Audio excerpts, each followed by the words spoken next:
आज के इस वीडियो को देखने के बाद आप ना फर्स्ट डिवीजन तो कंफर्म ही है और 400 प्लस लाना बहुत इजी हो जाएगा आपके लिए। क्यों इजी हो जाएगा भैया, आप ऐसा काहे बोल रहे हैं? तो आप ऐसे क्वेश्चन को देख रहे होंगे जो हर साल पूछा ही गया है, इतना बार पूछा गया है ना कि आप जो भी साल के आप क्वेश्चन पेपर उठाएंगे सीधा यही टकराएगा, यही क्वेश्चन से आप मिलिएगा, दूसरा कोई क्वेश्चन आपको नहीं मिलने जा रहा है। तो जैसा कि आप सभी को पता है कि सिद्धांत भैया जो है ना वो 5 मिनट में सारे डाउट को क्लियर कर देते हैं, सबको सॉर्ट आउट कर देते हैं। तो बिना इधर उधर की देरी किए हुए चलिए हम स्टार्ट करते हैं अपने इस सेशन को, ठीक है। तो देखिए जो हमारा फर्स्ट क्वेश्चन जो है वो जितना भी वीवीआई लगाया जाए इस क्वेश्चन में उतना कम ही है, ठीक है। तो देखिए जो फर्स्ट क्वेश्चन हमारा है वो क्या बोल रहा है कि जयप्रकाश नारायण की पत्नी का क्या नाम था।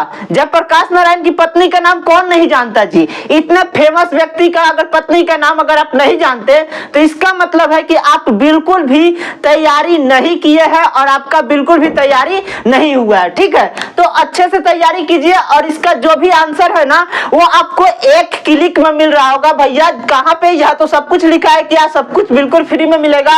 ये सब कुछ की बातें ना हम लोग एकदम लास्ट में करेंगे, आप लोग लास्ट तक बने रहिए, ठीक है। तो देखिए जो दूसरा हमारा इंपॉर्टेंट क्वेश्चन है वो कौन सा है जी कि नारी की पराधीनता कब से प्रारंभ हुई। अब ये क्वेश्चन है ना इसके बारे में तो पूछिए मत, इतना ज्यादा इंपॉर्टेंट है कि हर साल पूछा ही जा रहा है। अब इसका आंसर जो है वो ये होगा कि जो हमारा जो कृषि क्षेत्र यानी कि खेती जो होती है ना, देहाती भाषा में बोलो ये खेती बाड़ी जो होती है वो जब से स्टार्ट हुई है ना तभी से हमारी नारी की पराधीनता स्टार्ट हुई है, ठीक है। चले भैया इतना समझ में आ गया आप लोगों को। चले आगे अगले क्वेश्चन को देखें। अगला जो क्वेश्चन हमारा है कि कुंती का परिचय दे। अब कुंती कौन है ये तो सबको पता है कि ये बिस्नी की जो है ना वो पड़ोसन थी जो बार बार बोलती थी कि अपनी बच्ची की शादी कर दो, ठीक है। इतना समझ में आ गया। चले आगे अगले क्वेश्चन को देख ले।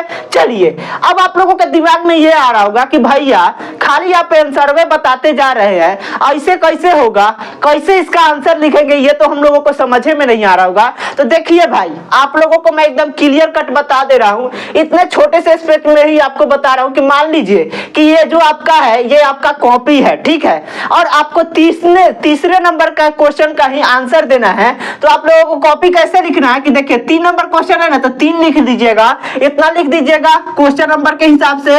उसके बाद आपको क्या लिखना है, आंसर लिख देना है, ठीक है। उसके बाद इतना समझ में आ गया। उसके बाद दोनों साइड आपको क्या करना है, मार्जिन छोड़ देना है, ठीक है। मार्जिन छोड़ देंगे दोनों साइड। अगर एक साइड में बहुत सारे कॉपी ऐसे होते हैं एक साइड तो मार्जिन दिया ही रहता है, बस आप लोगों को एक साइड मार्जिन छोड़ना होता है। तो आप उसको क्या करेंगे कि उसको मोड़ देंगे। ऐसा नहीं है कि पाई पार देना है, पाई नहीं पढ़ना है, ठीक है। जो डडीर जो आपको कहते हैं, लकीर जो बोलते हैं, उसको नहीं पारना है भैया, केवल उसको मोड़ दीजिएगा तभी दाग बुझा जाएगा कि हाँ यहां से ऐसे करना है, ठीक है। उसके बाद आप लोगों को ऐसे ऐसे लिखना है, ठीक है। यहां से आप आंसर लिखिएगा ना तो आप अगर कम भी लिखिएगा तो ज्यादा नंबर आएगा, ठीक है। इससे क्या होगा कि आपके कंटेंट जो है ना वो एकदम स्ट्रक्चर वे में दिखेंगे और बहुत ही अट्रैक्टिव दिखेंगे, जिससे कि जो चेक करने वाला कॉपी जो मास्टर होगा, जो टीचर होगा, वो बहुत ही आसानी से कॉपी को चेक कर पाएगा और आपको नंबर बहुत ही आसानी से दे पाएगा। इतना समझ में आ गया।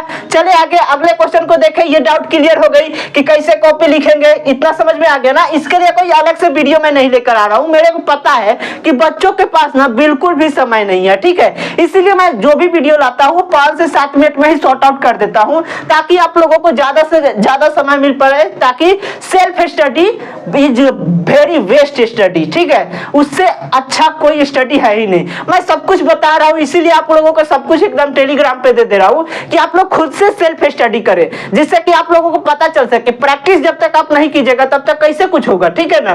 चले आगे अगले क्वेश्चन को देखें। अगला क्वेश्चन हमारा बोल रहा है कि भूषण ने शिवाजी की तुलना मृगराज से क्यों की है। तो ये आप सभी को पता होगा कि मृगराज जो होते हैं ना बहुत ही ताकतवर होते हैं, ठीक है। और इससे जो हमारे तुलना की गई है वो हमारे किससे की गई है, तो छत्रपति शिवाजी से की गई है। तो छत्रपति शिवाजी भी कम नहीं है, इसीलिए इनके वीरता को देखते हुए इन्होंने इनका तुलना किया है। ठीक है, इतना समझ में आ गया आप लोगों को। चले आगे अगले क्वेश्चन को देखें। अगला जो क्वेश्चन हमारा है कि हृदय की बात का क्या अर्थ है। अब हृदय की बात का अर्थ कौन नहीं जानता भाई। बोलता है लोग ना कि दिल के बात अपन बतावा, मुंह तक खोला, दिल के बात तो बोला।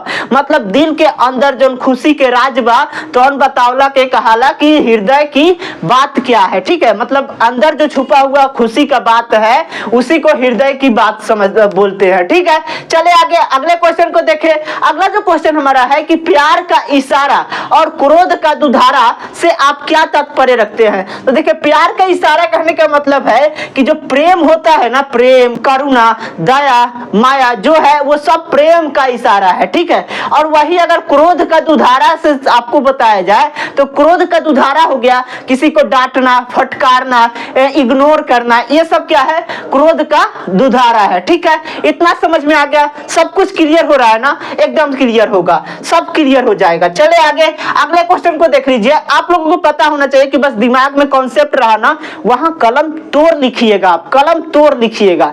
ठीक है, इसलिए मेरा मेन पर्पस है कि सब कुछ बच्चे के दिमाग में फिट हो जाना चाहिए। ठीक है, और वैसे लिखित के लिए तो आपको यहाँ पे टेलीग्राम में सब कुछ मिल ही रहा है, आप लोगों को पता ही है। ठीक है, चलिए आगे अगले क्वेश्चन को देखें कि अगला जो हमारा क्वेश्चन है, जो 7वां नंबर क्वेश्चन है कि हरचरना कौन है। अब हरचरना के बारे में कौन नहीं जानता।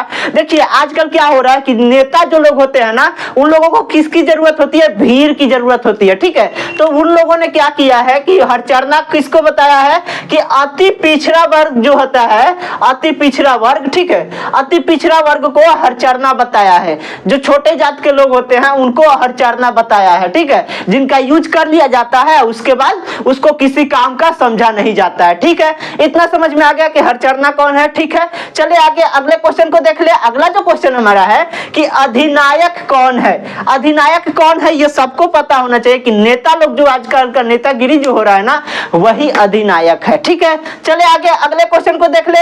अगला जो क्वेश्चन बोल रहा है इसी चैप्टर का है, अधिनायक चैप्टर से, कि अधिनायक कविता का भावार्थ लिखे। ठीक है, और उसका जो हमारा क्वेश्चन है कि रोज कहानी के केंद्रीय संदेश की समीक्षा करें। हाँ, तो ये इसका जो केंद्रीय समीक्षा ये है कि एक ऐसी स्त्री के बारे में बताया गया है इस कहानी में कि जो कि शादी से पहले तो बहुत खुशहाल होती है, पर शादी होने के बाद ऐसा लगता है कि वो मतलब मुर्दा शरीर के बराबर है, कि मुर्दा शरीर है और चल फिर रहा है, मतलब उसमें जान नहीं है, बस हड्डियां उसकी चल रही है। ठीक है, इसी यही बताया गया है जो हमारा लास्ट चैप्टर है।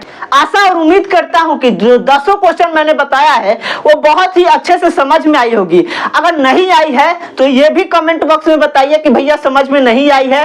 और मैं ये आप लोगों से रिक्वेस्ट करता हूं कि आप अपने दोस्तों को जरूर शेयर कर दीजिए, जिससे कि वो भी अपने फर्स्ट डिवीजन को कंफर्म कर पाए।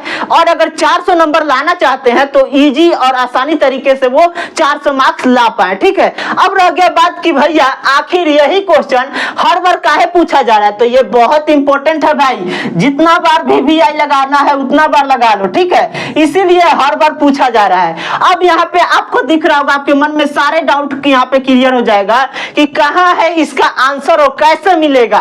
तो इसका जो आंसर है वो आपको डिस्क्रिप्शन बॉक्स में मिल जाएगा। अब डिस्क्रिप्शन कहाँ पे मिलेगा भैया, तो मोर कंटेंट आप लोग वीडियो को नीचे में दिख रहा होगा, मोर कंटेंट करके मोर लिखा होगा, उस पर बस क्लिक करना है। वहां पे आपको नीचे में लिखा होगा, उंगली का निशान किया गया होगा यहाँ तक कि वहां पे जाके आपको बस केवल एक क्लिक करना है। एक क्लिक करिए और बिल्कुल सब कुछ आपके मुट्ठी में होगा। ठीक है, यहाँ तक कि आपको ये जो मैंने 10 क्वेश्चन बताया है और इसके पीछे के जो भी पार्ट 3 बनाए हैं वो सब का आंसर आपको बिल्कुल फ्री में मिल रहा होगा।